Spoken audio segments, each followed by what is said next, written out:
Assalamualaikum warahmatullahi wabarakatuh. Selamat pagi untuk para penonton. Perkenalkan, nama saya Nurman Prismawantika. Saya adalah perwakilan dari kelompok 4 dalam mata kuliah Hukum Perizinan dan Tata Ruang kelas A Untak Surabaya. Dalam kesempatan kali ini saya akan melakukan wawancara tentang perizinan kepada salah satu pengusaha kopi, yaitu Bapak Paul Krismawan. Dalam hal ini, tugas ini digunakan untuk memenuhi evaluasi tengah semester pada mata kuliah ini. Sama Bapak Paul, selamat pagi Bapak. Selamat pagi. Langsung kita mulai saja dengan pertanyaan pertama ya. Bisa Bapak ceritakan secara singkat apa sih usaha yang sedang Bapak jalani ini? Yang sedang saya jalani usaha roastery kopi. Artinya kita ingin memasyarakatkan kopi yang berkualitas, tapi ke seluruh masyarakat dari menengah ke bawah itu juga bisa merasakan kopi yang berkualitas itu bagaimana. Jadi kapan ini Pak usahanya? Dari tahun 2010. Lama ya? Sampai sekarang. Ya. Alhamdulillah. Kemudian apa sih yang mendorong Bapak atau motivasi Bapak untuk memulai usaha produksi biji kopi? Ya, karena kita itu produsen kopi terbesar sebenarnya di dunia ya, termasuk 45 besar lah. Memang 5 besar produsen kopi terbesar di dunia. Tapi masyarakat kita masih banyak yang awam masih tentang soal kopi yang bagus itu gimana, yang berkualitas itu gimana, kopi yang enak itu bagaimana, kopi yang layak untuk diminum itu yang bagaimana, itu masih sangat minim. Taunya mereka itu kopi itu ya hitam, bubuk hitam. Taunya mereka itu ya brand, ya seperti brand-brand yang ada lah, merek-merek yang ada lah. Tapi jarang banget orang yang tahu daerah mana sih penghasil kopi yang enak, mana sih penghasil kopi Arabica yang paling berkualitas. Bahkan di dunia pun kopi kita termasuk yang paling mahal kualitas kopinya. Kemudian apakah ada izin khusus untuk produksi maupun pengedaran produk biji kopi yang Bapak pasarkan? Ada, kita ada PIRT, Ya. itu apa? Izin edarnya itu dari PIRT, katanya sudah cukup.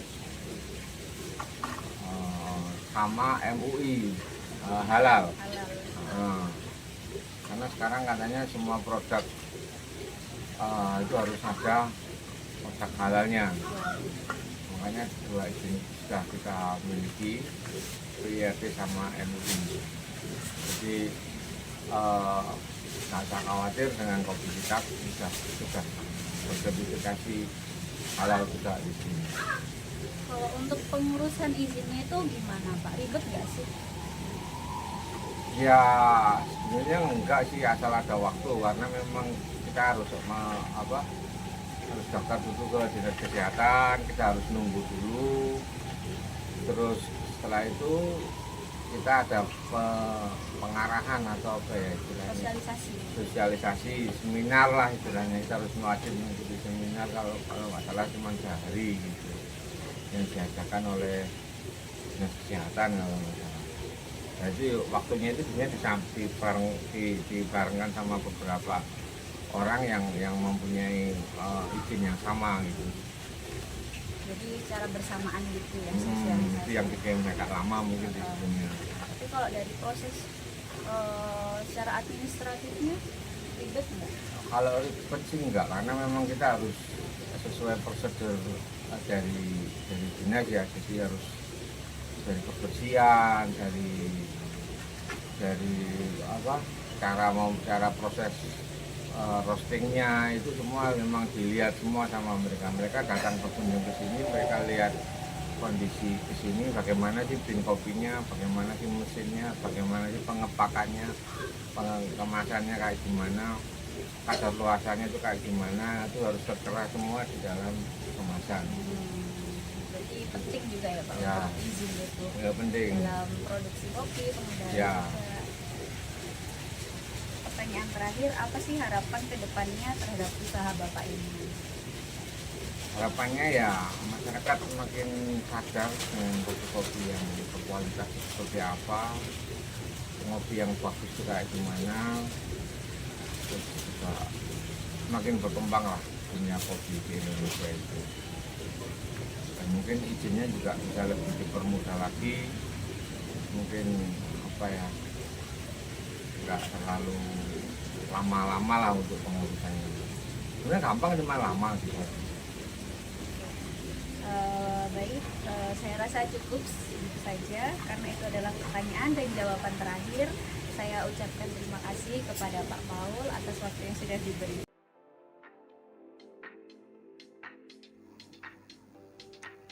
Produksi kopi melibatkan beberapa tahapan penting untuk memastikan kualitas dan cita rasa yang optimal.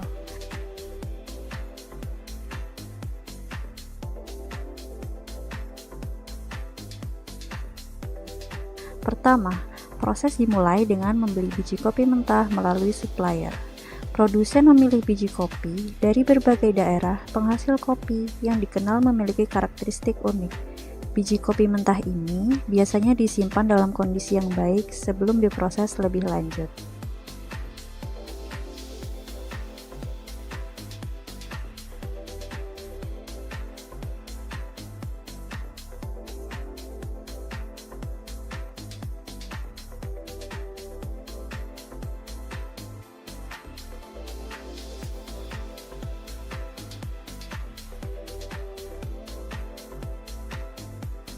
Langkah selanjutnya adalah proses roasting. Roasting adalah proses pemanggangan biji kopi untuk mengembangkan aroma dan cita rasa. Selama proses ini, biji kopi dipanaskan pada suhu tertentu, biasanya antara 180 derajat hingga 240 derajat. Proses roasting ini mengubah biji kopi dari warna hijau menjadi coklat matang. Waktu dan suhu roasting harus diperhatikan secara seksama untuk mencapai tingkat kematangan yang tepat, sesuai dengan profil rasa yang diinginkan.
Setelah proses roasting, biji kopi matang atau yang bisa disebut dengan roast bean perlu disimpan dalam toples untuk proses resting. Proses ini penting karena selama beberapa jam hingga beberapa hari setelah roasting, biji kopi akan melepaskan karbon dioksida. Pelepasan gas ini membantu mengurangi rasa pembakaran yang tidak diinginkan dan memfasilitasi pengembangan rasa kopi yang lebih optimal.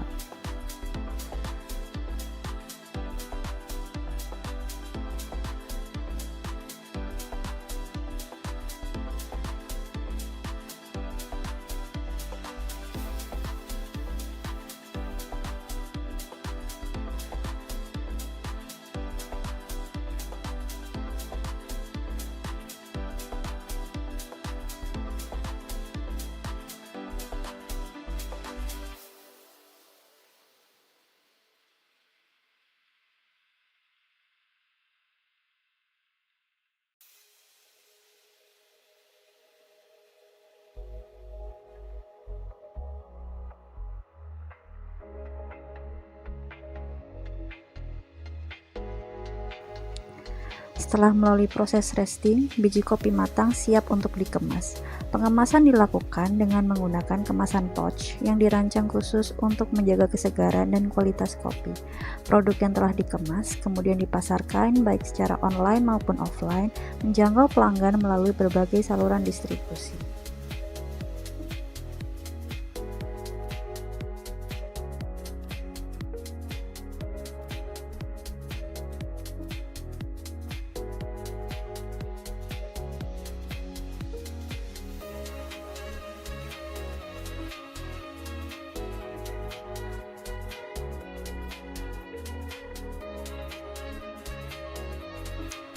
Oleh karena itu, sangat penting sebuah perizinan bagi seorang pelaku usaha.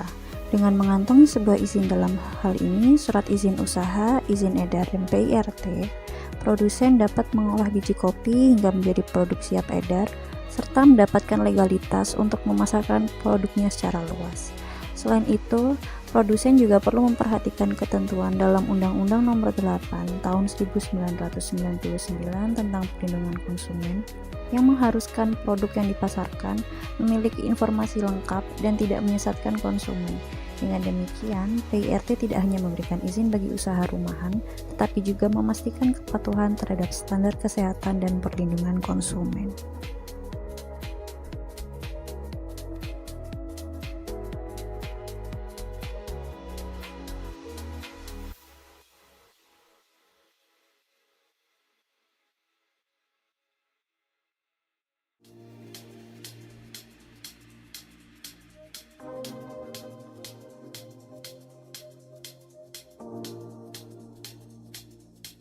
Baik, selamat siang Mas. Ya, siang Mas. Dengan Mas siapa kalau boleh tahu sebelumnya?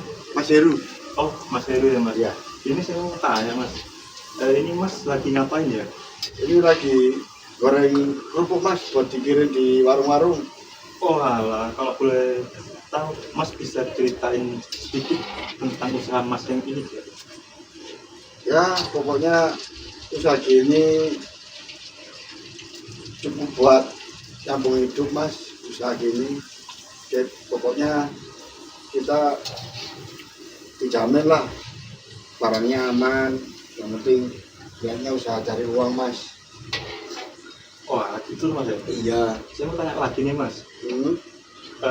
Mohon maaf sebelumnya, perkenalkan ya, saya Bagus Prasetyo Santoso, Ya. asal dari Universitas 1719 Surabaya. Ya, jadi gini Mas, mengenai usaha yang Mas Heru jalani ini, apakah ada izin tertentunya Mas? Oh, tidak ada Mas. Oh, nggak ada ya Mas? Iya.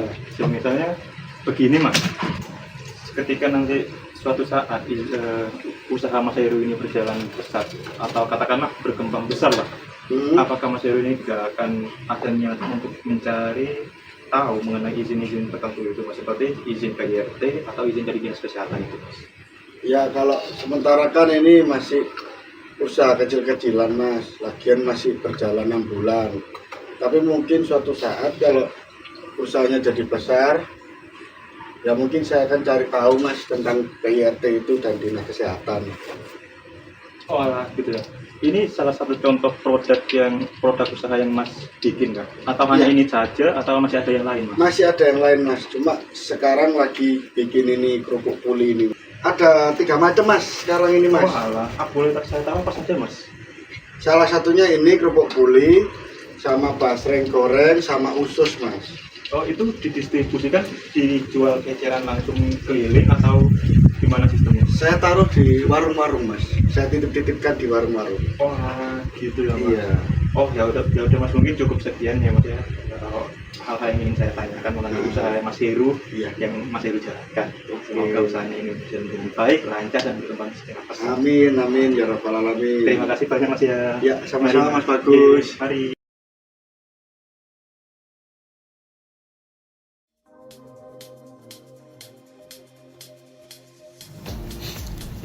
Assalamualaikum warahmatullahi wabarakatuh. Salam Om Swastiastu, Namo Buddhaya, salam kebajikan, Rahayu. Di sini sebelumnya perkenalkan, nama saya Bagus Prasetyo Santoso. dengan NBI 131210013. Nah, menanggapi perihal wawancara narasumber yang kedua, yang mana di situ dijelaskan bahwasanya Mas Heru, si pemilik usaha rumah tangga yang memproduksi makanan ringan atau enggak yang bisa kita kenal sebagai snack, yang terdiri dari 3 macam, yaitu yang pertama tuh ada produk kerupuk puli, basreng, dan usus crispy. Nah,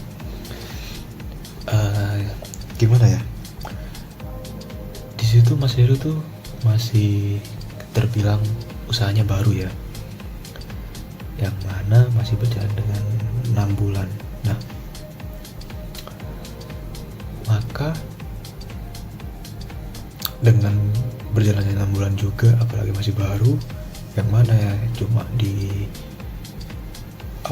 kita bilangnya tuh didistribusikan ke secara cuma titip di toko-toko kecil, di toko-toko Madura, ke warkop. Nah, cuma didistribusikan di gang-gang sekitar saja, tidak secara meluas dan tidak secara banyak.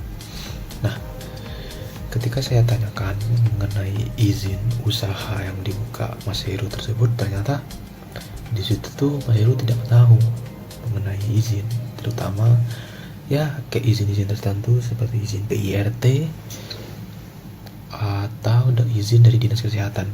Nah,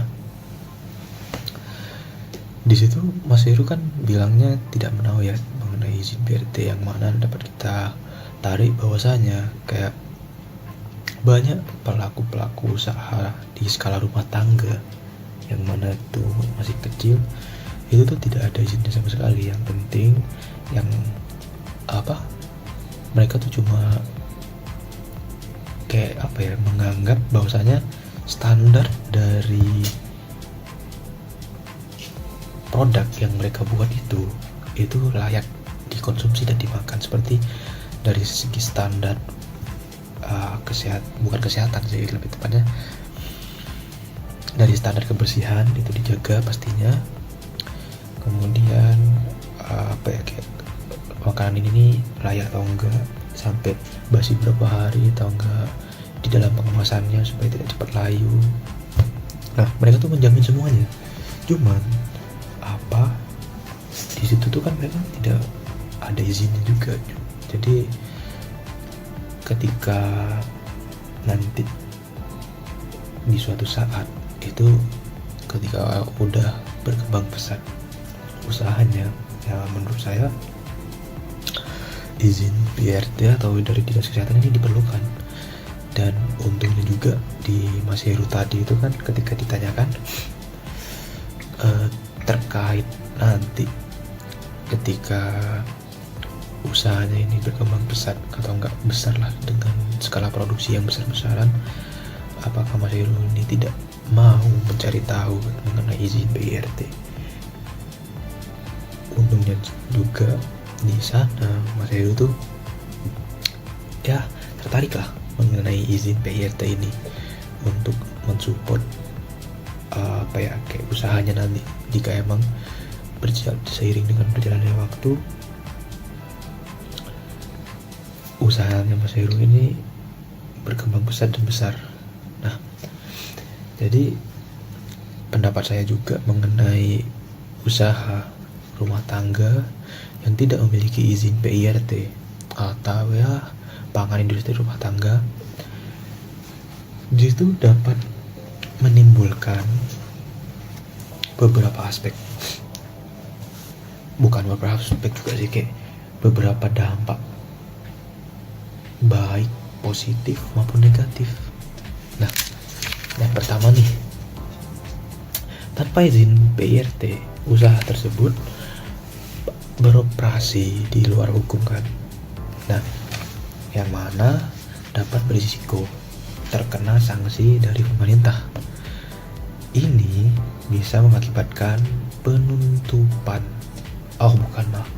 mengakibatkan penutupan usaha dan kehilangan investasi yang telah dikeluarkannya. Jadi ya bisa saja kita sudah mengumpulkan modal untuk membangun usaha yang mana gara-gara tidak ada izin PIRT, dan yang mana ketika nanti usahanya udah berkembang besar sama pemerintah dikenakan sanksi untuk usahanya itu ditutup karena ya tidak mempunyai izin. Jadi yang kedua juga, produk yang tidak memiliki izin PIRT ini mungkin juga kurang dipercaya oleh konsumen. Karena apa? Karena apa ya? Kayak izin ini tuh memberikan jaminan bahwasanya produknya itu telah melalui standar keamanan dan kualitas tertentu lah ya. Nah, tanpa izin juga konsumen kan mungkin kayak ragu-ragu lah untuk membeli sebuah produk tersebut yang bisa menghambat pertumbuhan usaha kan. Ya, jadi konsumen juga itu masih melihat-lihat atau mau membeli produk-produk yang jelas, yang mana mereknya ada juga, izinnya ada ya. Karena apa ya, ketika mereka tuh membeli sesuatu dan tidak ada kejelasan, jadi kan kayak was-was juga, kayak ragu. Lebih baik ya udah mendingan beli yang emang benar-benar sudah ada izinnya, sudah diuji keamanan dan kualitasnya. Jadi ya itu. Nah, ketiga menurut saya pendapat saya yang lain juga terdapat kemungkinan bahwa produk yang dihasilkan oleh usaha skala rumah tangga tanpa izin PIRT itu tidak memenuhi standar kualitas dan keamanan.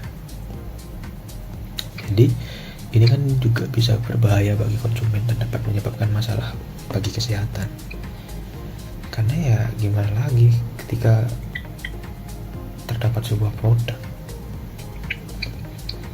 yang berkemungkinan besar apalagi itu dihasilkan dari itu kan usaha rumah tangga, terus usaha tersebut gak ada izin dan juga tidak memenuhi standar kualitas dan keamanan. Jadi kan konsumen yang mengkonsumsi produk tersebut bisa-bisa ya nanti kesehatannya juga kan pasti bakal terganggu. Bukan terganggu sih, kayak anggapanlah ada nih suatu produk seperti ya bisa kita kenal kalau ciki-ciki snack itu yang biasanya banyak diproduksi di skala rumahan tuh kayak basreng, bakso goreng. Itu kalau tidak diuji dengan standar dan kualitas dan keamanan juga, itu banyak produk-produk, bukan produk sih, banyak orang-orang yang nakal. Seperti halnya kayak gini, basreng itu kan identiknya dengan keras, asin, gurih, pedas. Nah cuma ada terkadang orang tuh kayak nakal untuk memberikan rasa pedas yang begitu nikmat dan enak. Itu bukan cuma dicampur dengan bubuk cabai, melainkan juga kayak ada zat kimia yang kayak yang ditambahkan ke makanan tersebut kayak supaya untuk lebih memperpedas, menambahkan rasa pedasnya itu. Kayak nanti itu bakal kayak nyangkut di tenggorokan. Sama halnya kita kayak itu kayak balsem, itu panasnya itu di tenggorokan tuh nempel.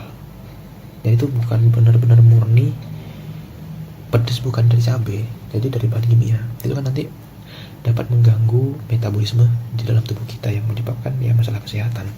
Nah, selanjutnya usaha yang berkembang dan mendapatkan respon positif ya dari pasar mungkin juga terdorong untuk mendapatkan izin PIRT sebagai langkah untuk meningkatkan kredibilitas dan memperluas jangkauan pasar mereka. Jadi ketika usahanya nanti sudah berkembang dan dan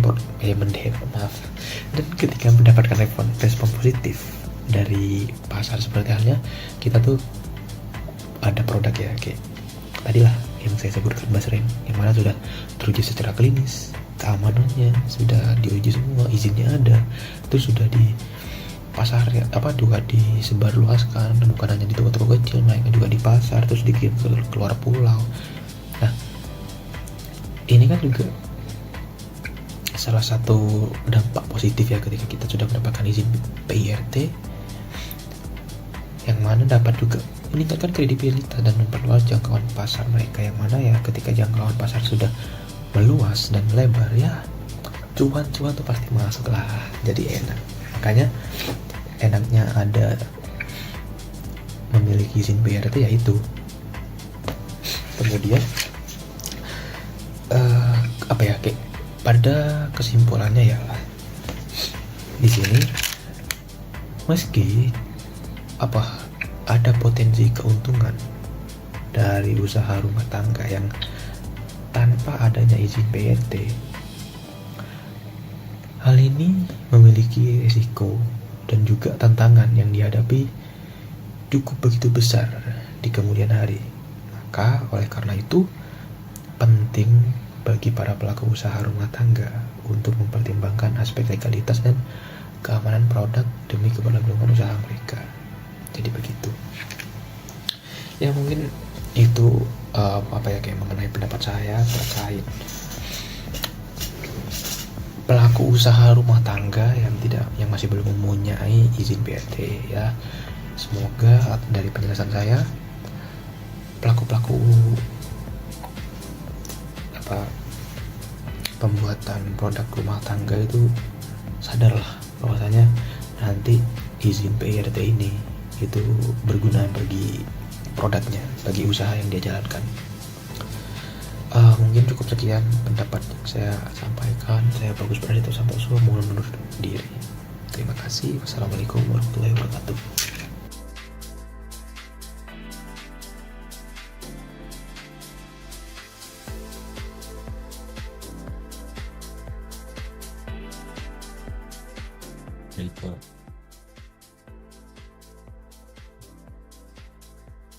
Baik, Assalamualaikum warahmatullahi wabarakatuh. Salam, Om Swastiastu, Namo Buddhaya, Salam Kebajikan. Perkenalkan, nama saya Bagus Prasetyo Santoso selaku moderator untuk membuka mengenai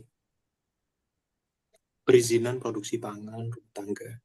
Pertama-tama saya perkenalkan terlebih dahulu anggota kelompok yang berada pada kelompok ini, yang pertama ada saya sendiri, Bagus Prasetyo Santoso dengan NIM 013, dan kemudian ada Nurma Karismantika dengan NIM 017, kemudian ada Anissa dengan NIM 029, dan kemudian tuh ada Rizkullah Rafifananda dengan NIM 053, dan terakhir ada Reski Handagi dengan NIM 106. Baik, tanpa berpanjang-panjang lagi, dapat kita langsung mulai ke materi pertama, silakan.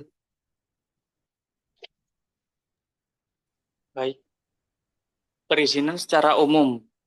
Perizinan adalah pemberian legalitas kepada seseorang atau pelaku usaha atau kegiatan tertentu, baik dalam bentuk izin maupun tanda daftar usaha.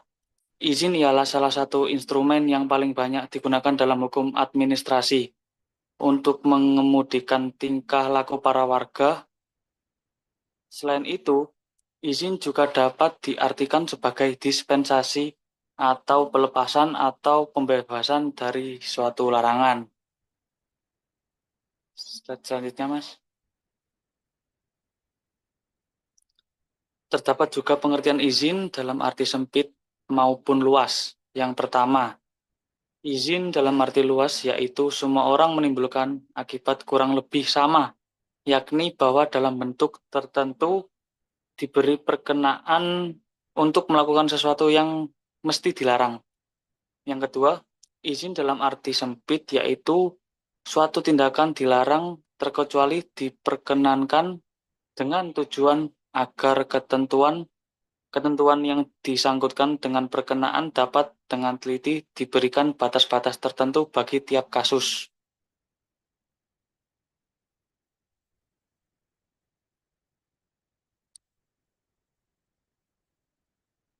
Peraturan Badan Pengawas Obat dan Makanan atau BPOM nomor 4 tahun 2024 tentang pedoman penerbitan sertifikat komitmen produksi pangan olahan industri rumah tangga merupakan regulasi yang mengatur tentang penerbitan sertifikat pemenuhan komitmen produksi pangan olahan industri rumah tangga atau PIRT.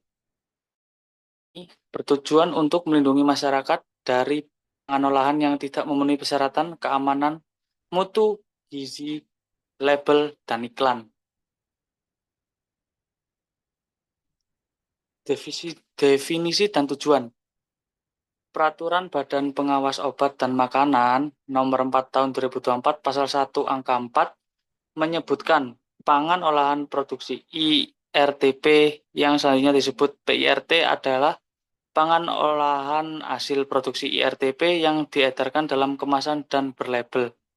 Ini menunjukkan bahwa produk yang dihasilkan oleh industri rumah tangga harus memiliki kemasan dan label yang jelas untuk memberikan informasi kepada konsumen. Kemudian pasal 1 angka 10 menjelaskan bahwa sertifikat pemenuhan komitmen produksi pangan olahan industri rumah tangga atau SPP IRT adalah legalitas yang diberikan kepada IRTP untuk memproduksi dan mengedarkan PIRT. Sertifikat ini menjadi bukti bahwa produk yang dihasilkan telah memenuhi standar yang ditetapkan oleh BPOM. Persyaratan PIRT, Pasal 2, menyatakan bahwa PIRT yang diedarkan di wilayah Indonesia wajib memenuhi persyaratan keamanan, mutu, gizi, label, dan iklan sesuai dengan ketentuan peraturan perundang-undangan. Hal ini menekankan pentingnya kualitas dan keamanan pangan bagi konsumen. Pasal 3 mengatur tentang kewajiban memiliki izin berusaha untuk menunjang kegiatan usaha. Setiap pangan olahan tertentu yang diproduksi oleh IRTP untuk diperdagangkan dalam kemasan eceran sebelum diedarkan wajib memiliki SPP IRT. Namun, ada pengecualian untuk pangan olahan dengan umur simpan kurang dari 7 hari, pangan siap saji, dan pangan yang belum mengalami pengolahan.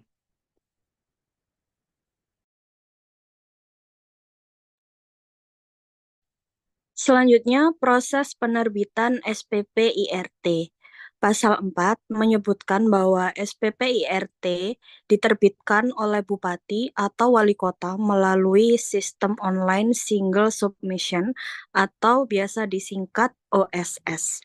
Hal ini menunjukkan bahwa proses penerbitan izin dilakukan secara digital untuk memudahkan pengusaha dalam mengajukan permohonan. Kemudian pasal 5 menetapkan syarat-syarat bagi IRTP dalam memproduksi pangan olahan, antara lain harus memproduksi di wilayah Indonesia, memiliki atau menyewa sarana produksi di rumah tinggal, kemudian menggunakan peralatan manual hingga semi otomatis, serta memproduksi jenis pangan olahan yang diizinkan. Next,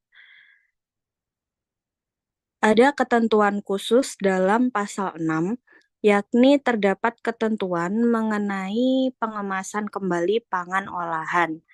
Jika IRTP mengemas kembali produk, mereka wajib memenuhi persyaratan tertentu, seperti memastikan bahwa produk tersebut bukan produk impor dan mendapatkan persetujuan tertulis dari produsen asal. Next. Selanjutnya, pengajuan permohonan. Pengajuan permohonan tercantum dalam pasal 9 yang menjelaskan proses pengajuan permohonan penerbitan SPP IRT. IRTP harus menyampaikan data dan dokumen persyaratan seperti pernyataan pemenuhan komitmen, data pangan olahan yang didaftarkan, kemudian data label, dan data rancangan label. Sementara itu, kemudian pasal 10 menetapkan kriteria produk yang tidak dapat diajukan untuk SPP IRT, termasuk bahan tambahan pangan atau BTP, pangan dan olahan wajib standar nasional Indonesia atau SNI, dan produk non-pangan. Next.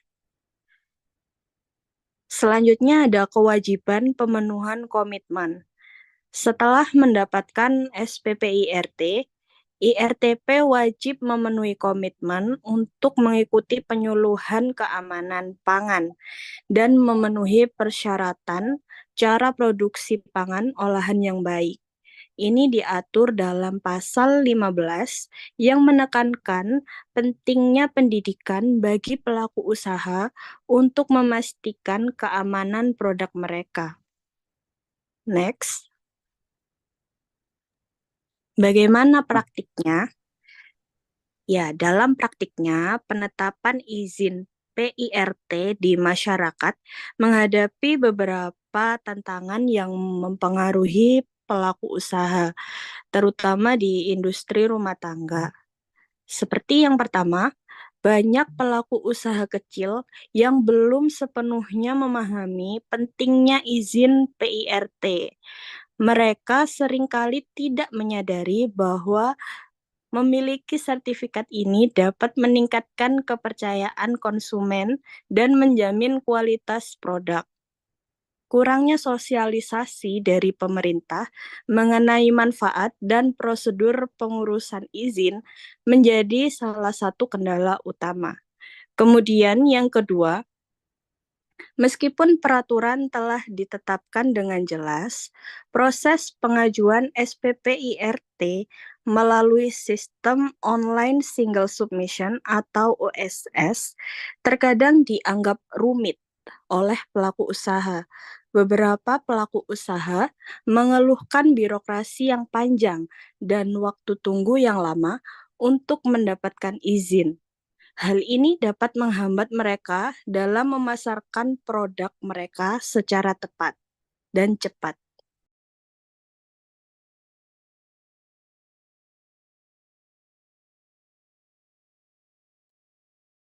Nah, bagaimana sih cara mengurus izin PRT itu? Jadi gini, cara mengurus izin PRT itu sebelumnya kita harus melakukan cara mengurus izin PRT itu memenuhi terlebih dahulu persyaratan yang dibutuhkan. Nah, di sini tuh ada beberapa persyaratan yang harus kita penuhi untuk apa? Untuk mengurus izin PRT ini. Jadi, yang pertama itu ada fotokopi kartu tanda penduduk atau KTP pemilik usaha rumahan itu. Jadi yang kedua, ada pas foto berupa 3x4 pemilik usaha rumahan sebanyak 3 lembar. Jadi kalau ya misalnya kurang dari 2 lembar ya gak bisa. Nah, yang kemudian tuh ketiga, ada surat keterangan domisili usaha dari kantor camat. Lalu dana lokasi dan dana bangunan. Yang terakhir, persyaratan yang terakhir untuk mengurus izin PRT ialah surat keterangan puskesmas atau dokter untuk pemeriksaan kesehatan dan sanitasi. Jadi itu bisa di next lagi. Kemudian, ternyata bukan yang terakhir guys, masih ada beberapa slide lagi. Jadi selanjutnya ya, jadi begini, untuk pemenuhan tadi kayak yang fotokopi pas foto itu ternyata masih di awal-awalnya saja. Di sini tuh ada beberapa masih syarat yang harus dipenuhi. Ya, misal nih, kayak surat permohonan izin produksi makanan atau minuman kepada Dinas Kesehatan. Gitu. Kemudian, data produk makanan atau minuman yang diproduksi. Itu harus ada. Dan tidak lupa pula sampel hasil produksi makanan atau minuman yang diproduksi. Dan itu harus sesuai.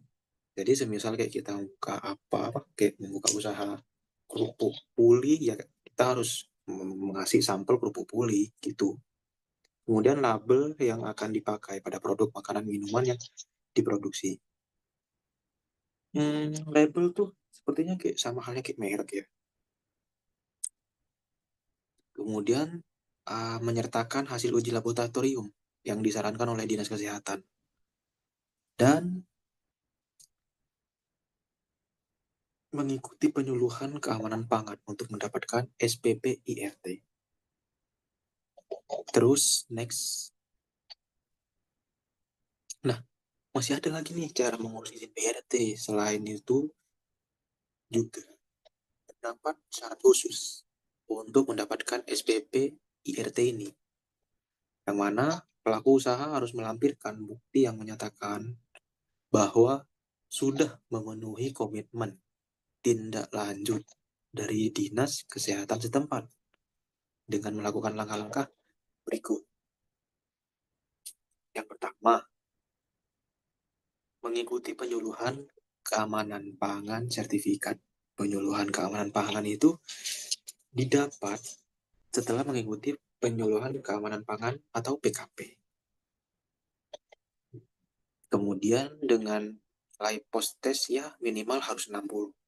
Jadi kalau 59 ya mohon maaf, harus ngulang.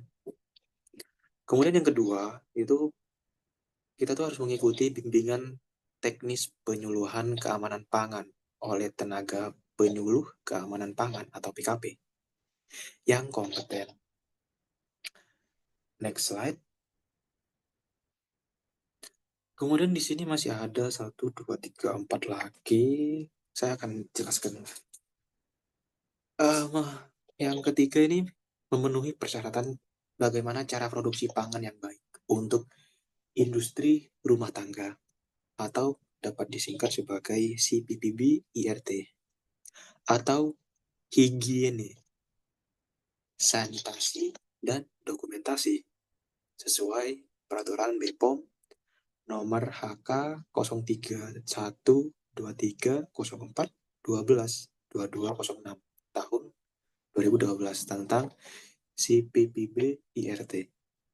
Kemudian nih yang keempat, nanti hasil pemeriksaan sarana memenuhi level 1 atau 2, yang mana pemeriksaan sarana harus sesuai dengan ketentuan BPOM nomor HK 0312304122207 tahun 2012 tanggal 5 April 2012 tentang tata cara pemeriksaan sarana produksi PIRT. Kemudian kita juga tuh harus mengikuti pendampingan pemenuhan Corrective Action and Preventive Action atau CAPA hasil pemeriksaan dari sarana itu.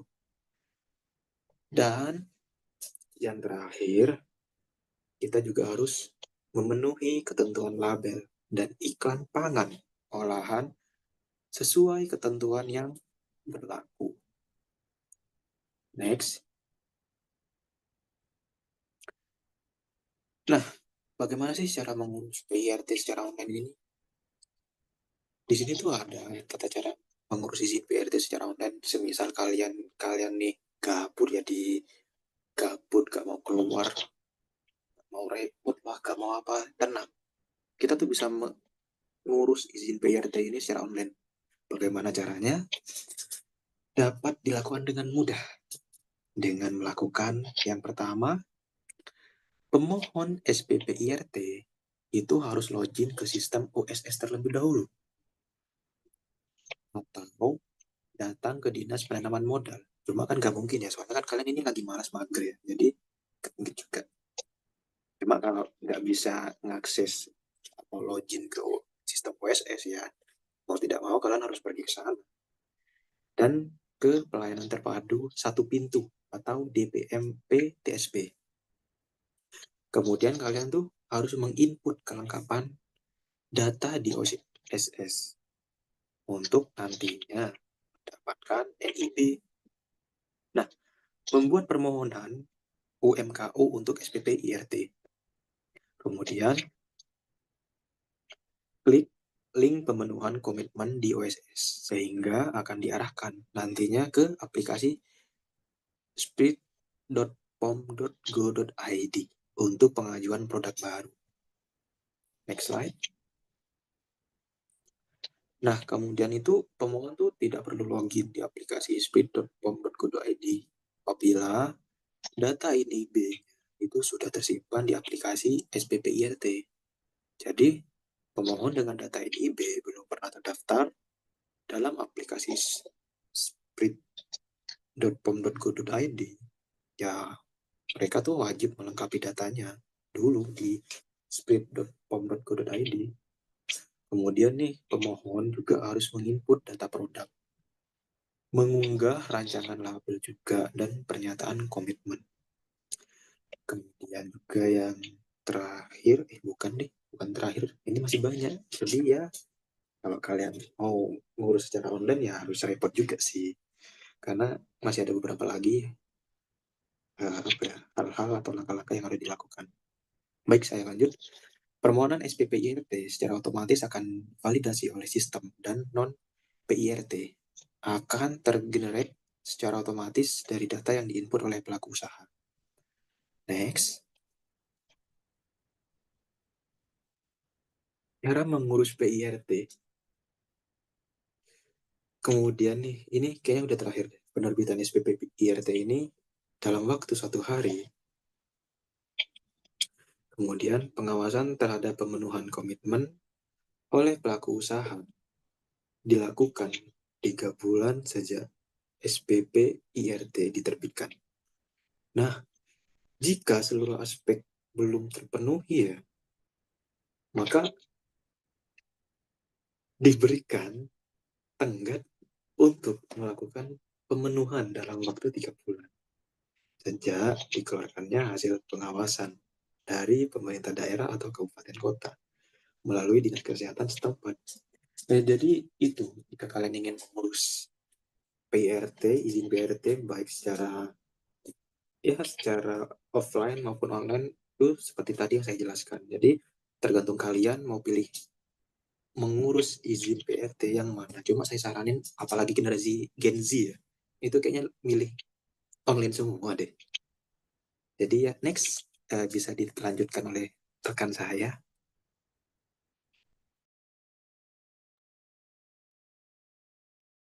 Melanjutkan dari Mas Bagus ya. Hasil dari pengurusan surat izin PRT itu seperti ini, kurang lebihnya seperti ini. Ini bukan kurang lebih ya, ini kami dapatkan dari hasil wawancara pada salah satu eh, mitra narasumber yang menjadi sasaran wawancara kita ya.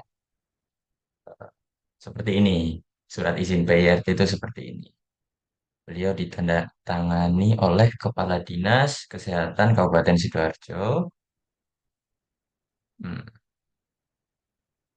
ya, seperti itu. Oke, kesimpulannya. Jadi, kesimpulannya adalah peraturan BPOM nomor 4 tahun 2024 memberikan kerangka hukum yang jelas bagi industri rumah tangga dalam memproduksi pangan olahan. Dengan adanya sertifikat SPP IRT, pelaku usaha dapat menjamin kualitas dan keamanan produk mereka kepada konsumen.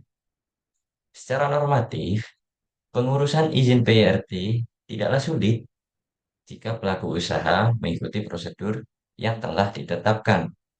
Namun, tantangan sering muncul dari kurangnya pemahaman mengenai proses pengajuan serta dokumen yang diperlukan. Oke, untuk kritik dan saran bisa dilanjutkan oleh Mbak Nurma ya.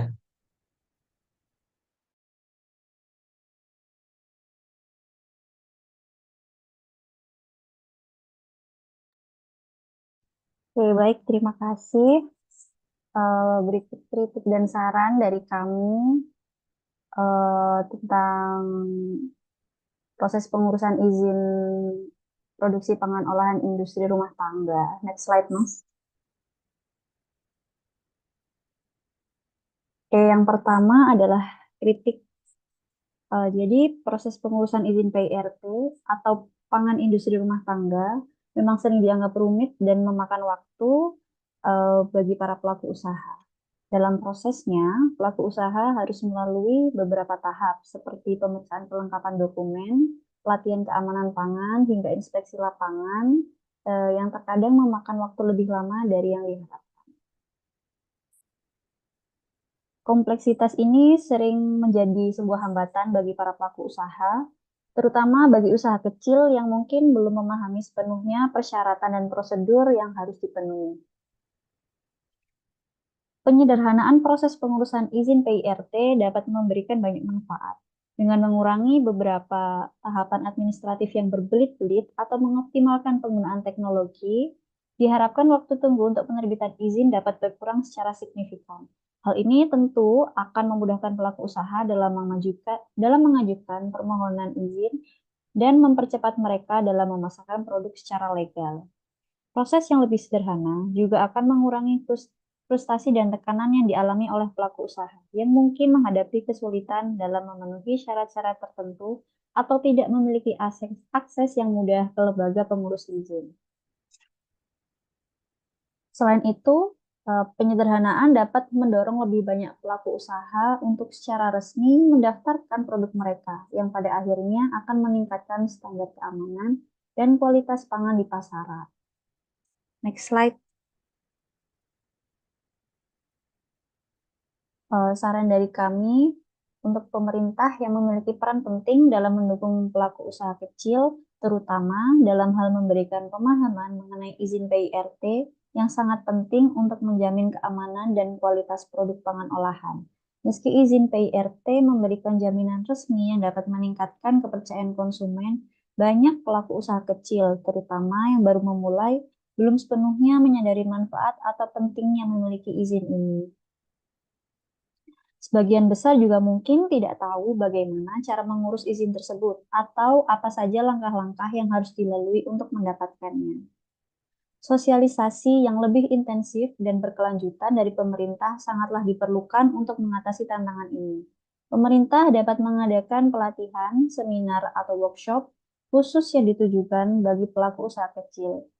Sosialisasi ini bisa dilakukan di berbagai tempat, baik melalui instansi pemerintahan, asosiasi bisnis lokal, atau bekerja sama dengan komunitas usaha kecil dan menengah (UKM) di daerah-daerah.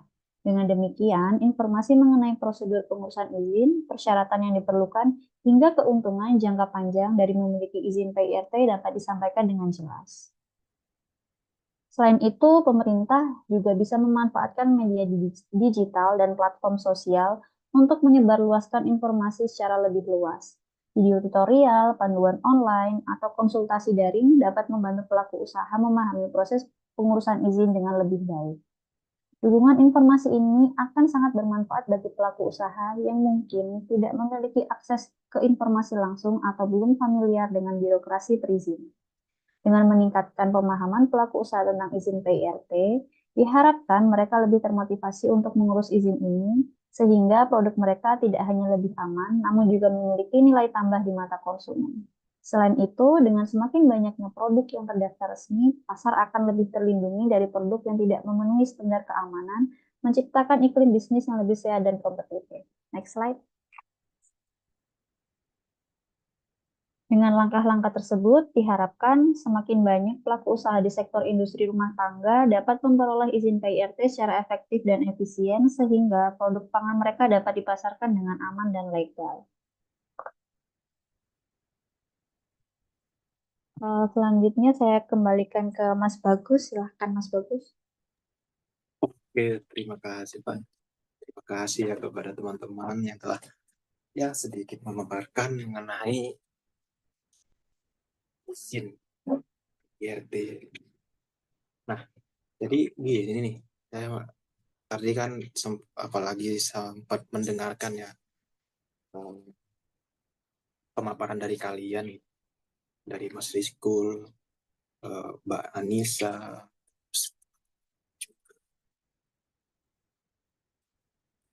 dan sih sebenarnya cuma mau nanya sebelum kita mengakhiri diskusi pada malam hari ini, presentasi lebih tepatnya.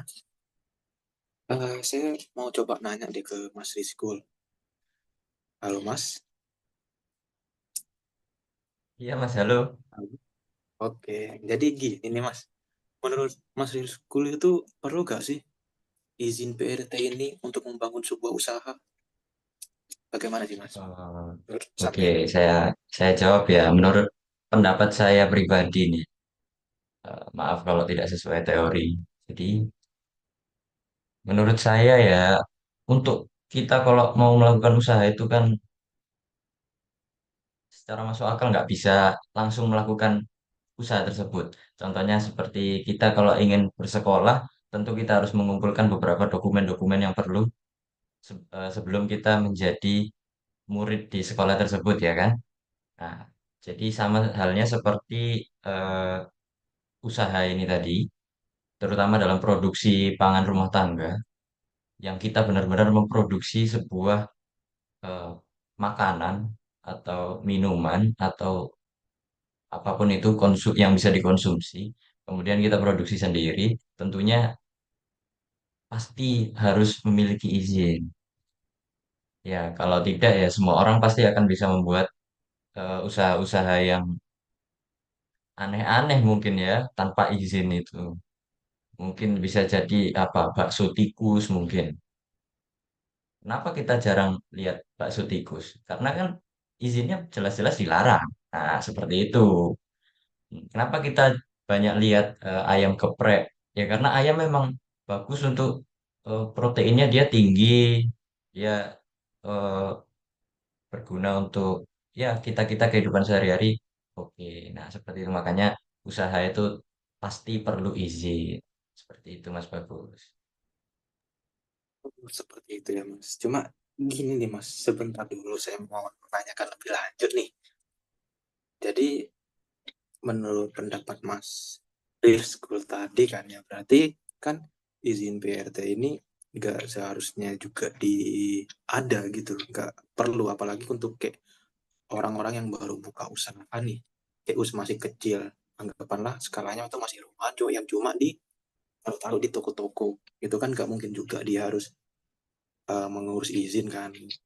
Nah cuma kan kata Mas Ikul tadi harus ada izinnya juga supaya tidak sewenang-wenang, kayak tadi masalah bakso tikus kan, yang benar-benar bahwasanya tikus itu dilarang untuk dikonsumsi, yang mana untuk geprek itu kan udah ya halal juga kan.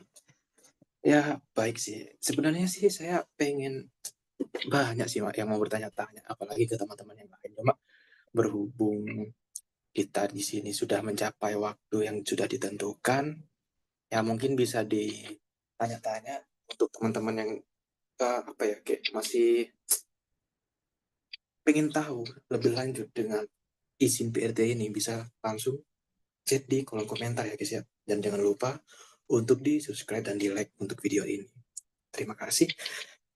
Sekian dari saya, akhir kata. Wassalamualaikum warahmatullahi wabarakatuh. Salam Om Swastiastu, Namo Buddhaya, salam kebajikan.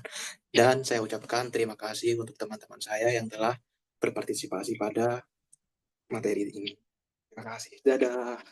Saya Bagus, pamit undur diri.